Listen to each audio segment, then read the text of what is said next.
Bom dia, boa tarde, boa noite, meus irmãos. Alisson Tonassi mais uma vez retornando aqui para a gente falar de Umbanda, Espiritismo e Espiritualidade.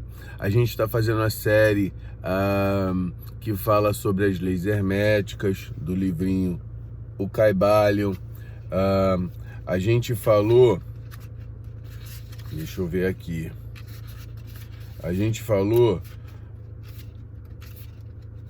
oh meu Deus, peraí, do princípio do mentalismo, falamos do princípio da correspondência, falamos do princípio da vibração, falamos do princípio da polaridade, falamos do princípio do ritmo e hoje o sexto princípio, que é o princípio da causa e efeito.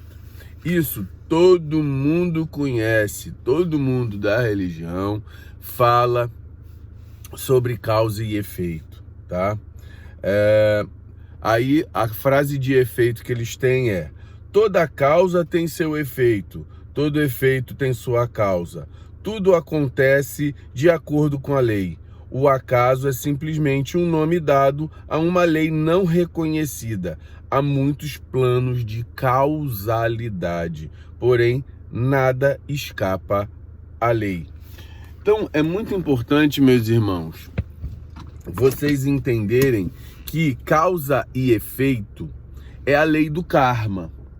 Mas a lei do karma que nós entendemos é assim: o karma é algo ruim que é trazido pra gente. A gente fez alguma coisa. Não, o karma não é algo ruim.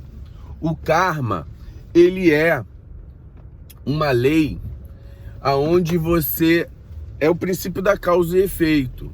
Se toda causa vai gerar um efeito, se toda atitude vai gerar um efeito, todo efeito, parece simples demais, né?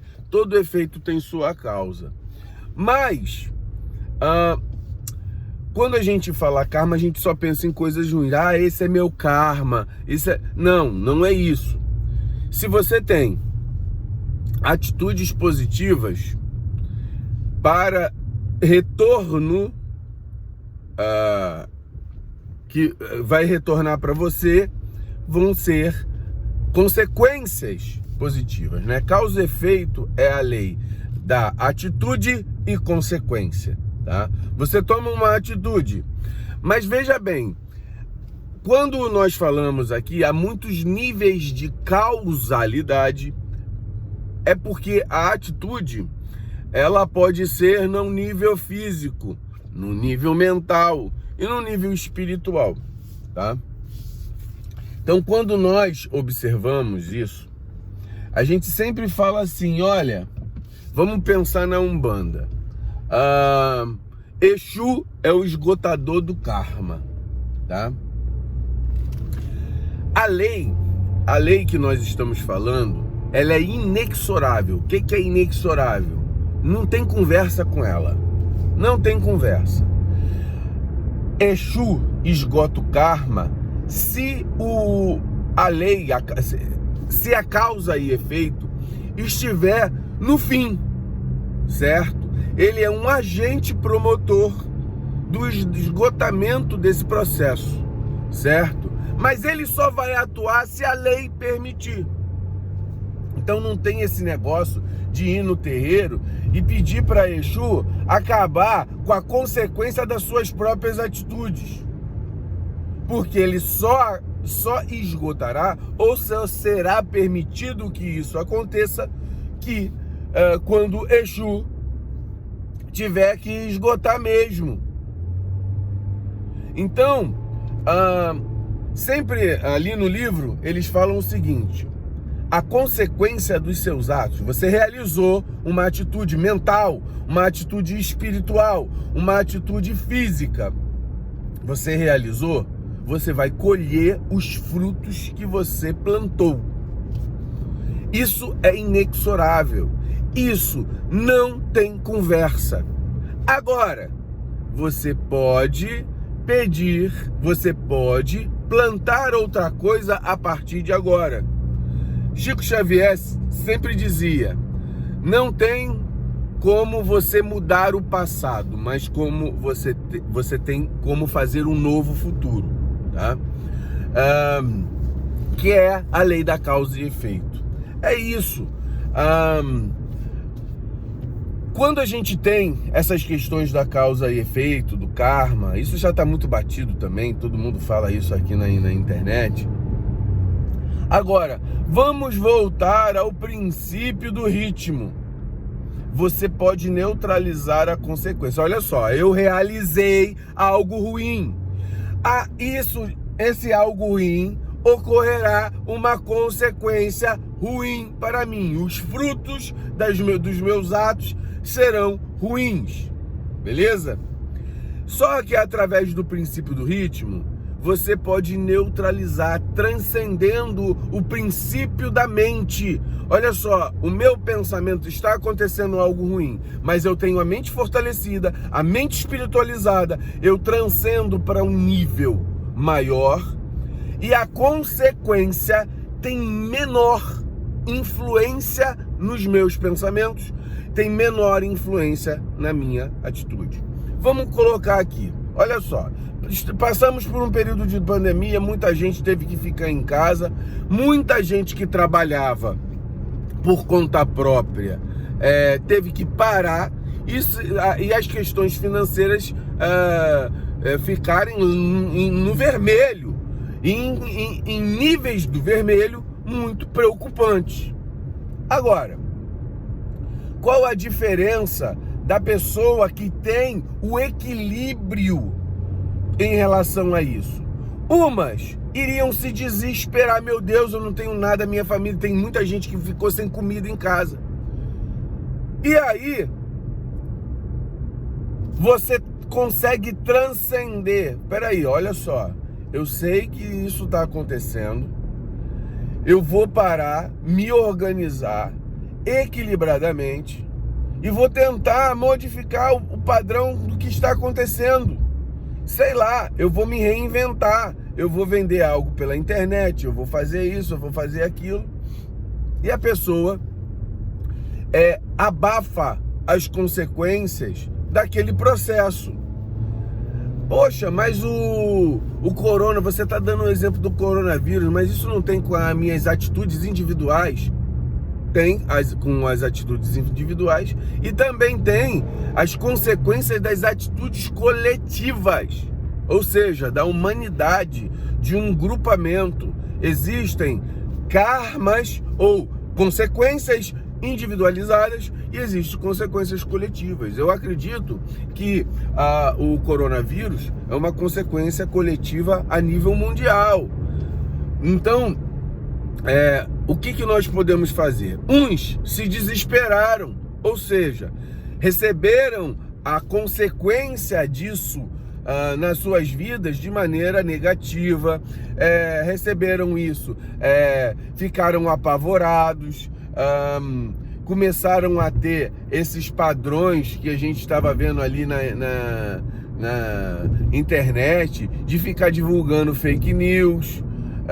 Na verdade, nós não tínhamos nenhum padrão e de estudo científico sobre ele. A gente escutou, fique em casa, fique fora. Ninguém tentou neutralizar o procedimento dessa questão a ponto de ver assim, olha, vamos fazer o meio termo disso, que seria o melhor. Não, todo mundo foi para extremos, né? E nenhum extremo é bom e também causa consequências ruins, né? Então é isso, meus irmãos. Quando a gente tem um padrão de vibração, olha só, aí entra a lei do mentalismo, a lei da vibração, a lei da polaridade, a lei do ritmo, tudo interligado com a causa e efeito. Ou seja, se você tem uma polaridade ruim, essa polaridade ela vai manter um ritmo. Olha só, vai me dar uma consequência ruim, mas como eu sei que nada fica parado, tá? Nada fica parado, a vibração desloca a consequência ruim para algo de bom. A questão é saber esperar, saber transcender, saber modificar o pensamento, saber modificar as atitudes, para que as suas atitudes gerem consequências positivas. Ah, mas a minha atitude, já pela lei do ritmo, Alisson, nada vai ficar só bom. Beleza. Você saiba que aquele momento em que você estiver bem, você se precavenha para o momento em que as coisas, pelo seu ritmo, fluirão para o lado negativo, o lado ruim das coisas, né? E você transcenda. Ah, tá acontecendo algo ruim na minha vida. Calma, isso não vai ficar assim. Isso aqui vai se modificar. Aí você pode pensar também, hoje eu tô falador. Você pode também pensar assim, poxa, mas vamos supor, nesse coronavírus teve muita morte. Poxa, você quer o pior do que a consequência da morte, porque não tem volta? Peraí, nós somos religiosos ou não somos? Na minha vida já aconteceu muita morte de pessoas caras. 5 anos minha mãe morreu, com 28 anos a minha irmã faleceu, ela tinha 28 anos. Então, é isso, meu irmão. E estamos aqui, nós acreditamos que no plano espiritual nós nos afastamos das pessoas, que por mais que você termine um ciclo de vida na Terra, há um ciclo de vida espiritual e depois volta um ciclo de vida para a Terra, né? Ou seja, a lei do ritmo. E você tendo a cabeça equilibrada, você vai transcender essas circunstâncias, certo? Como eu transcendi, a gente não parou, eu não tive depressão. A gente fica triste porque a gente é ser humano, mas as coisas ocorrem e tudo bem. A gente vai passar pelas circunstâncias, tá? Ah, mas eu tive um câncer. Irmão, todo efeito tem sua causa, toda causa tem seu efeito. E, poxa, como é que a gente vai falar? Acabei de passar também a minha irmã morreu com câncer. A minha sobrinha teve um câncer raríssimo. A gente tem que acreditar na nossa religiosidade. E a nossa religiosidade está para transcender. A gente não pode mudar o que passou. A gente não pode mudar a consequência das coisas. Mas a gente pode mudar o nosso futuro, tendo atitudes positivas, pensamentos positivos, vibrações positivas, a mente equilibrada. É isso, meu irmão. A lei do karma é a lei da causa e efeito. Mas o karma não é ruim. O que é ruim é o efeito das nossas atitudes. Muito axé, meus irmãos.